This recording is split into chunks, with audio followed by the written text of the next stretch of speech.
जैसे कि हमने कोलिनर्जिक सिस्टम स्टार्ट किया हुआ है, तो हम लोग इसकी ड्रग्स को देखेंगे कोलिनर्जिक सिस्टम में। अब हम लोग दो चैप्टर्स को वैसे डिस्कस करेंगे, कोलिनर्जिक एगोनिस्ट और कोलिनर्जिक एंटागोनिस्ट। कोलिनर्जिक एगोनिस्ट की क्या एक्टिविटी होती है, कोलिनर्जिक एगोनिस्ट क्या काम करते हैं, जो कोलिनर्जिक एक्टिविटी को क्या कर देते हैं, इन्हेंस कर देते हैं, इंक्रीज कर देते हैं, तो उनको क्या कहते हैं, हम लोग कोलिनर्जिक एगोनिस्ट बोलते हैं। कोलिनर्जिक एगोनिस्ट में अब दो टाइप्स आते हैं, डायरेक्ट एक्टिंग कोलिनर्जिक एगोनिस्ट और इनडायरेक्ट कोलिनर्जिक एगोनिस्ट।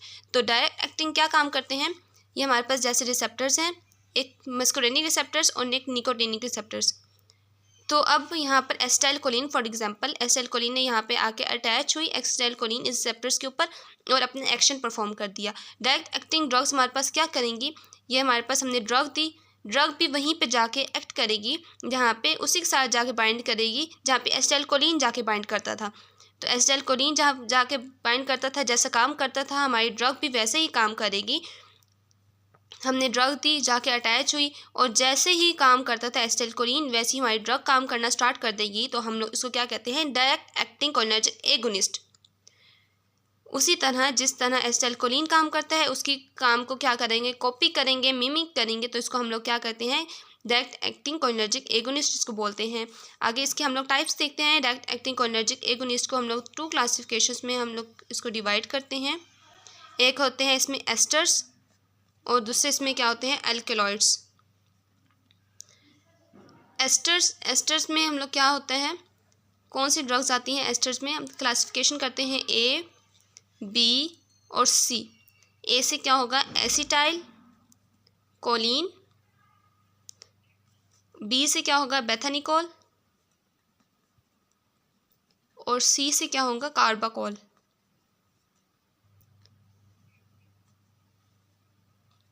कार्बाकोल इसमें ये तीन ड्रग्स आती हैं और फोर्थ में एम यहाँ पे लिख देते हैं, एम से मिथाकोलिन, मेथाकोलिन।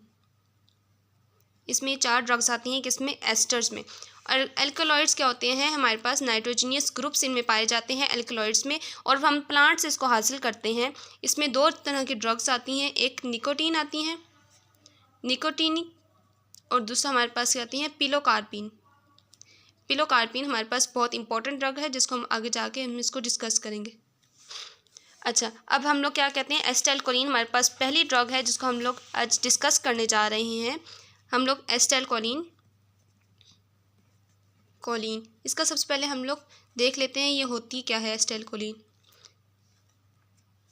मैकेनिज्म ऑफ एक्शन क्या होता है इसका। ये हमारे पास क्या होती है, क्वाटर्नरी अमोनियम होती है, क्वाटर्नरी अमोनियम। अब हमारे पास पता होना चाहिए हमें क्वाटर्नरी अमोनियम क्या होता है, टर्शियरी अमोनियम क्या होता है। ये हमारे पास क्या होता है, टर्शियरी अमोनियम और क्वाटर्नरी अमोनियम। अब टर्शियरी अमोनियम क्या होते हैं, नॉन पोलर होंगे,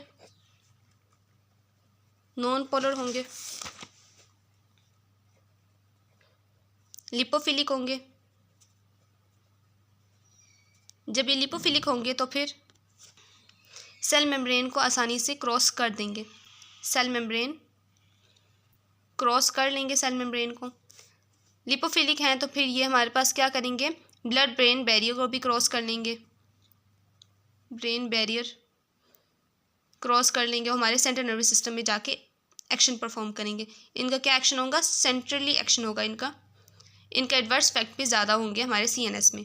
उस बाद फिर क्वाटर्नरी अमोनियम की बात करें तो क्वाटर्नरी अमोनियम हमारे पास क्या होते हैं, पोलर होते हैं, तो फिर और क्या होंगे, हाइड्रोफिलिक होते हैं, हाइड्रोफिलिक होंगे। जब ये हाइड्रोफिलिक होंगे तो हमारे सेल मेम्ब्रेन को क्रॉस नहीं करेंगे, क्योंकि हमारी सेल मेम्ब्रेन किससे बनी होती है, लिपिड बाइलेयर की बनी होती है। देन हमारे पास ब्लड ब्रेन बैरियर को भी क्रॉस नहीं करेंगे, ब्रेन बैरियर क्रॉस नहीं करेंगे, ब्लड ब्रेन बैरियर को नहीं क्रॉस करेंगे, सेल मेम्ब्रेन को नहीं क्रॉस करेंगे, तो हमारे इसका क्या होगा, पेरिफेरल एक्शन होगा इनका, सेंट्रली एक्शन नहीं होगा। तो हमारे पास हमने क्या देखा कि एसिटाइलकोलिन क्या है, एसिटाइलकोलिन हमारे पास क्वाटर्नरी अमोनियम है। क्वाटर्नरी अमोनियम क्या होता है, पोलर होंगे, हाइड्रोफिलिक होंगे, सेल मेम्ब्रेन को क्रॉस नहीं करेंगे, ब्लड ब्रेन बैरियर को क्रॉस नहीं करेंगे। इनका क्या एक्शन होगा, इनका पेरिफेरल एक्शन होगा।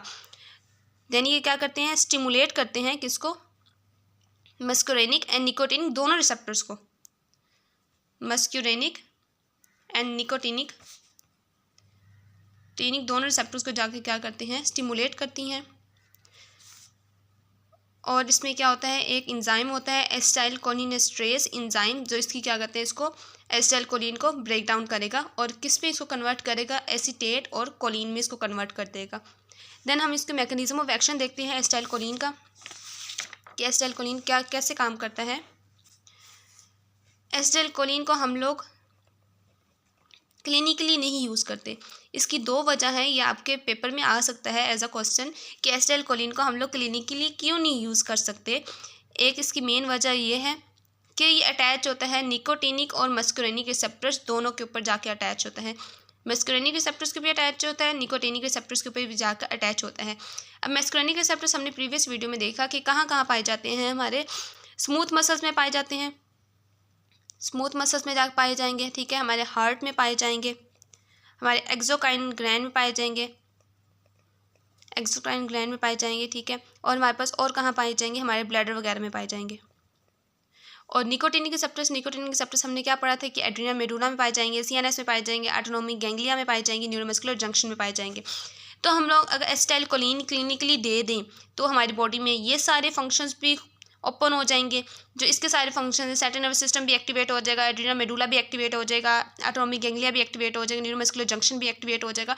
तो हमारी बॉडी में क्या इफेक्ट होगा, डिफ्यूज एक्शन हो जाएगा, हमारी बॉडी में डिफ्यूज एक्शन हो जाएगा। बिल्कुल हमारी बॉडी ठीक काम नहीं करेगी, डिफ्यूज एक्शन हो जाएगा, बहुत सारे सिस्टम्स एक दफ़ा ही एक्टिवेट हो जाएंगे। तो एक दफ़ा ही जब सारे सिस्टम्स एक्टिवेट हो जाएंगे तो फिर डिफ्यूज एक्शन हो जाएगा, बॉडी सही तरीके से काम नहीं करेगी, बॉडी क्या हो जाएगी, कोलैप्स हो जाएगी। सेकंड इसकी क्या मेन रीज़न है कि यहाँ पे एक एंजाइम होता है एसिटाइलकोलिनेस्टरेज, एसिटाइलकोलिनेस्टरेज एक एंजाइम होता है जो इसको ब्रेक डाउन करता है। जैसे हमने एक ड्रग थी एसिटाइलकोलिन हमने अपनी बॉडी में इंजेक्ट की, तो ये एंजाइम आएगा, ये फ़ौरन से इसको क्या कर देगा, डिग्रेड कर देगा और इसको कन्वर्ट कर देगा इसी एसीटेट में और कोलिन में, इसको क्या कर देगा, कन्वर्ट कर देगा। तो इसकी हाफ लाइफ क्या है, बहुत कम है, बहुत लो है इसकी हाफ लाइफ। तो एक इसका क्या एक्शन है कि दोनों रिसेप्टर्स के ऊपर जाके काम करता है, एक ये इसके मेन रीज़न है, और दूसरी इसकी क्या रीज़न है कि एक एंजाइम है एसिटाइलकोलिनेस्टरेज जिसको फ़ौरन से ब्रेक डाउन कर देगा। जैसे हम ड्रग देंगे फ़ौरन से इसकी ब्रेक डाउन हो जाएगी, कोई इसका एक्शन ही नहीं होगा। तो ये दो रीज़न है कि एसिटाइलकोलिन को हम क्लिनिकली यूज़ नहीं करते। चलें अब इसका एक्शन देखते हैं कि अब इसका एक्शन क्या होगा। जैसे ये कोलिनर्जिक इफेक्ट प्रोड्यूस करेगा, कोलिनर्जिक सिस्टम में पढ़ रहे हैं, कोलिनर्जिक एगोनिस्ट पढ़ रहे हैं और डायरेक्ट एक्टिंग कोलिनर्जिक एगोनिस्ट कर रहे हैं में हम लोग एसिटाइलकोलिन पढ़ रहे हैं, तो इसको क्या होगा, कोलिनर्जिक इफेक्ट होगा। कोलिनर्जिक इफेक्ट होगा तो फिर किसको एक्टिवेट करेगा, हमारे पैरासिम्पैथेटिक नर्वस सिस्टम को एक्टिवेट करेगा। पैरासिम्पैथेटिक नर्वस सिस्टम जब हमारे पास एक्टिवेट होगा तो फिर क्या होगा, अब सिंपैथेटिक नर्वस सिस्टम जब फाइट और फ्लाइट की कंडीशन होती है तो हमारे पास क्या होता है, हमारा हार्ट रेट ज़्यादा इंक्रीज़ हो जाता है। लेकिन जब हमारे पास रेस्ट और डाइजेस्ट की कंडीशन होती है तो हार्ट रेट क्या होता है, कम होता है। हमारे पास हार्ट रेट कम होता है, कार्डिक आउटपुट कम होता है। जब हार्ट रेट कम होगा, कार्डिक आउटपुट कम होगा, कार्डिक कॉन्ट्रैक्टिलिटी कम होगी, हमारे पास कार्डिक कॉन्ट्रैक्टिलिटी हमारे पास क्या हो जाएगी, कम हो जाएगी। ये सारी चीज़ें कम हो जाएंगी, हमारे ब्लड वेसल्स क्या हो जाएंगे, रिलैक्स हो जाएंगे, हमारे ब्लड वेसल्स क्या हो जाएंगे, रिलैक्स हो जाएंगे। अब ब्लड वेसल जब हमारे रिलैक्स हो जाएंगे तो हमारे ब्लड प्रेशर भी कम हो जाएगा।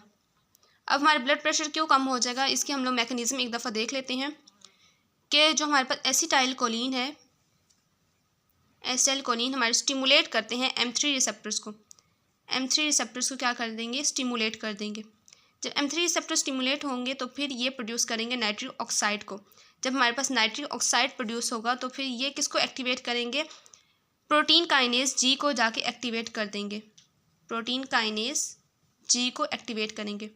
जब हमारे पास प्रोटीन काइनेज G एक्टिवेट होगी तो फॉस्फोडाइएस्ट्रेज 3 इनहिबिट हो जाएगा।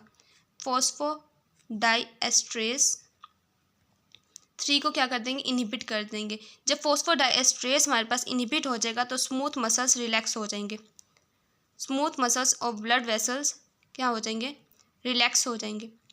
जब स्मूथ मसल्स हमारे पास रिलैक्स हो जाएंगे तो फिर क्या होगा, वेजोडाइलेशन हो जाएगी। वेजोडाइलेशन होगी तो ऑब्वियसली हमारे पास क्या हो जाएगा, ब्लड प्रेशर कम हो जाएगा। तो ये सब क्या एक्शन था, एसिटाइलकोलिन का ये एक्शन था। उसके बाद फिर हम लोग देखते हैं GIT पे इसका क्या रोल है। GIT में हमारा ये हमारी मोटिलिटी को क्या कर देगा, इंक्रीज़ कर देगा, सिक्रीशंस वगैरह को क्या कर देगा, इंक्रीज़ कर देगा। देन है हमारे पास आइज़ के ऊपर इसका क्या रोल है, प्यूपिल्स को कंस्ट्रिक्ट कर देगा। प्यूपिल्स को जब कंस्ट्रिक्ट कर देगा क्यों, हमारे पास एक फिनोमिना होगा जिसको हम लोग मियोसिस कहते हैं। देन है हमारे पास स्पाज्म ऑफ अकोमोडेशन को क्या कर देगा, ये स्पाज्म कर देगा। इसका एक और एक्शन होता है हमारे ब्लैडर के ऊपर। हमारे ब्लैडर को क्या कर देगा, इसके स्फिंक्टर्स को रिलैक्स कर देगा। स्फिंक्टर्स रिलैक्स हो जाएंगे, हमारे पास स्फिंक्टर्स रिलैक्स हो जाएंगे तो क्या, यूरिनेशन का प्रोसेस हो जाएगा।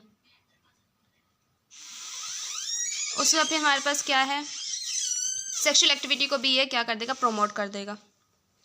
तो ये हमारे पास क्या थे, एक्शंस थे एसिटाइलकोलिन के, कि एसिटाइलकोलिन को क्या इसके इफेक्ट होते हैं, इसके पैरासिम्पैथेटिक नर्वस सिस्टम जैसे इसके इफेक्ट होते हैं, जैसे हमारे पैरासिम्पैथेटिक नर्वस सिस्टम काम करता है उसके सारे एक्शंस होते हैं, वही एक्शंस क्या होंगे, एसिटाइलकोलिन के होंगे।